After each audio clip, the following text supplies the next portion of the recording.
పిత పుత్ర పవిత్రాత్మ నామమున ఆమెన్. శుభోదయం. ఈరోజు దేవుని వాగ్దానము,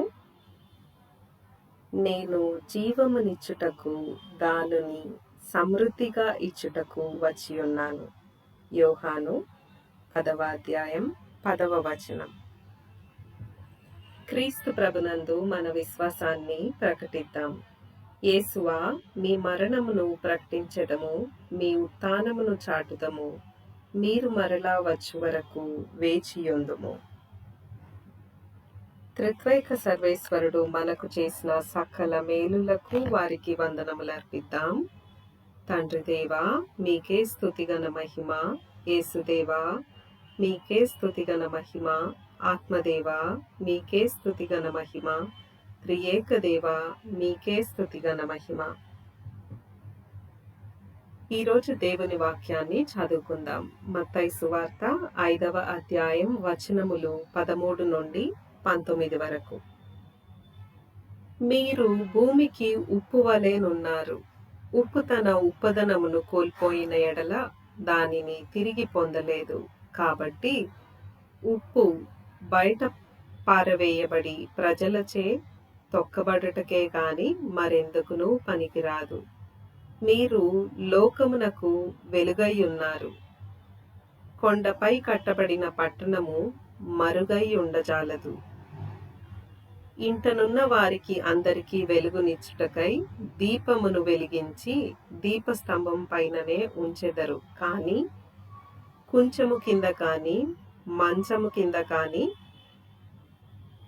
ఉంచరు కదా. ప్రజలు మీ సత్కార్యములను చూచి పరలోకమందున్న మీ తండ్రిని సన్నుతించుటకు మీ వెలుగును వారి ఎదుట ప్రకాశింపనిండు.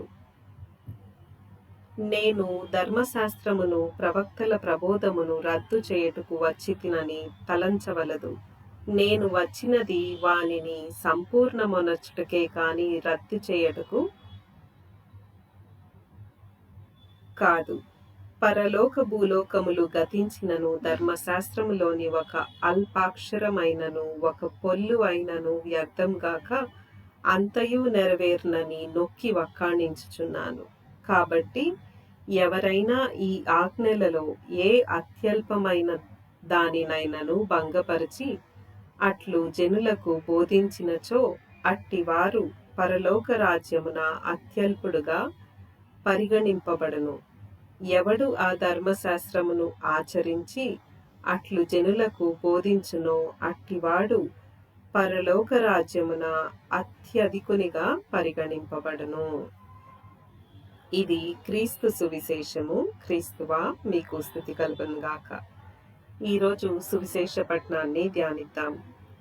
క్రీస్తు ప్రభు 13వ వచనంలో చెప్తూ ఉన్నారు, మీరు భూమికి ఉప్పు వలె ఉన్నారు అని చెప్తూ ఉన్నారు. ఉప్పు ఏం చేస్తుంది? మామూలుగా ఉప్పు మనము వంటల్లో వేస్తే ఉప్పు రుచిని ఇస్తుంది.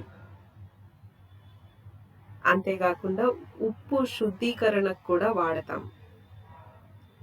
ఏదన్నా వెజిటబుల్స్ కానీ ఉప్పులో వేసి కడుగుతాము. అంతేకాకుండా ఫిష్ కానీ ఏదన్నా నాన్ వెజ్ తెచ్చినప్పుడు దాన్ని కూడా ఉప్పు వేసి శుభ్రంగా కడుగుతాం. అప్పుడు ఆ జిగట అనేది, ఆ చెడు తత్వం అనేది పోతుంది. అండ్ ఉప్పు నిల్వ ఉంచటానికి కూడా పచ్చళ్ళల్లో కూడా వేస్తుంటాం. మళ్ళీ గమనించినట్లయితే మనకి తీర్థాలు ఇస్తారు కదా, తీర్థాల్లో కూడా ఉప్పు కలిపి దీవిస్తారు.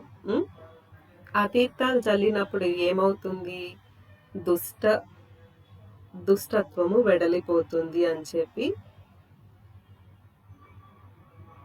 అంటారు కదా. అలాగే మనం ఉప్పు లాంటి వాళ్ళం.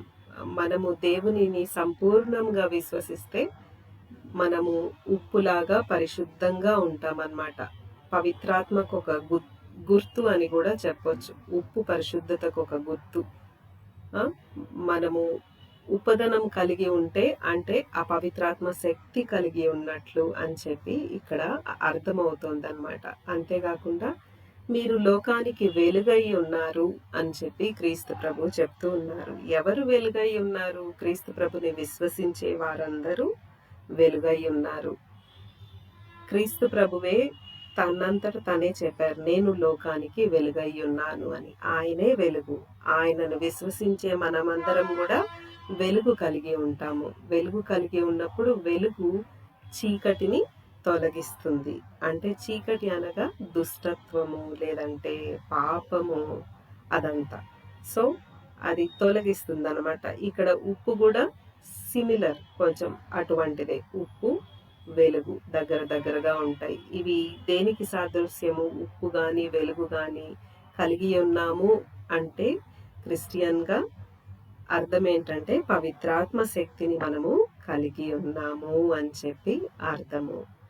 అంతే. దీపమును వెలిగించి, మీరు దీపాన్ని మంచం కింద కానీ అట్లా పెట్టరు కదా, దీపాన్ని దీపస్తంభం మీద పెడతారు. మరి క్రీస్తు ప్రభు మన కుటుంబానికి, లోకానికి వెలుగై ఉన్నారు. ఆయన్ని మనము కుటుంబానికి పెద్దగా ఎత్తైన స్థలంలో రాజస్థాపన పటాన్ని కానీ, యేసు తిరుహృదయ పటాన్ని కానీ పెడుతుంటాం. మన కుటుంబాన్ని ఆయన కాస్తాడు అని విశ్వాసంతో. మరి అటువంటిదే ఈరోజు సువిశేషంలో చెప్పబడుతుంది. 16వ వచనంలో క్రీస్తు ప్రభు అంటూ ఉన్నారు, మీ సత్కార్యములు చూచి వేరే వాళ్ళు మిమ్మల్ని చూసి అట్రాక్ట్ అయ్యి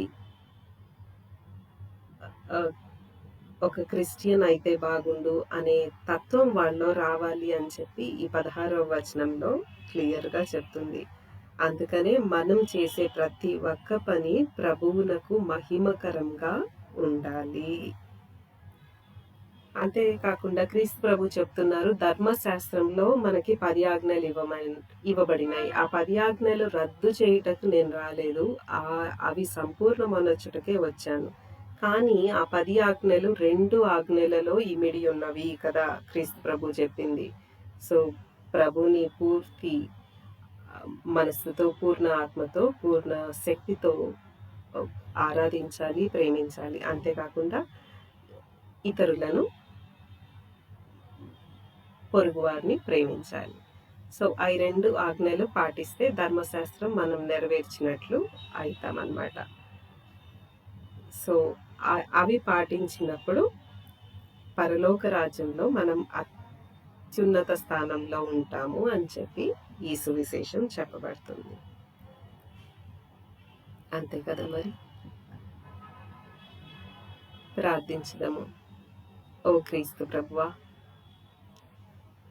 మీరు ఈ లోకానికి వెలుగై ఉన్నారు ప్రభువా. మాలోని చీకటిని తొలగించి ప్రభువా, మాలోని పాపంని తొలగించి ప్రభువా, మీ వెలుగుతో మమ్మల్ని నింపండి ప్రభువా. మీ పరిశుద్ధాత్మ శక్తితో మమ్మల్ని నింపండి ప్రభువా. మేము ఈ లోకానికి ఉప్పు వలె మరియు ఈ లోకానికి వెలుగు వలె జీవించే కృపని మాకు అనుగ్రహించండి ప్రభువా. మా కుటుంబాలను ఆశీర్వదించి దీవించండి ప్రభువా. ప్రతి ఒక్క క్రైస్తవ బిడ్డను లోకానికి వెలుగు వలె దీవించండి ప్రభువా. మేము పరిశుద్ధంగా జీవించి మీ కృపకి పాత్రులమయ్యే భాగ్యాన్ని మాకు దయచేయండి ప్రభువా. క్రైస్తవ సంఘాన్ని, సమస్త మానవాళిని మీ పరిశుద్ధ రక్షణయందు, కాపుదలయందు భద్రపరచండి ప్రభువా. మా ఈ ప్రార్థనను యేసు శ్రేష్టమైన నామమున అడిగి వేడుకొంచున్నాము తండ్రి. ఆమెన్. యేసు యొక్క పరిశుద్ధ దివ్య రక్తమా మమ్ము రక్షించండి. ఆమెన్.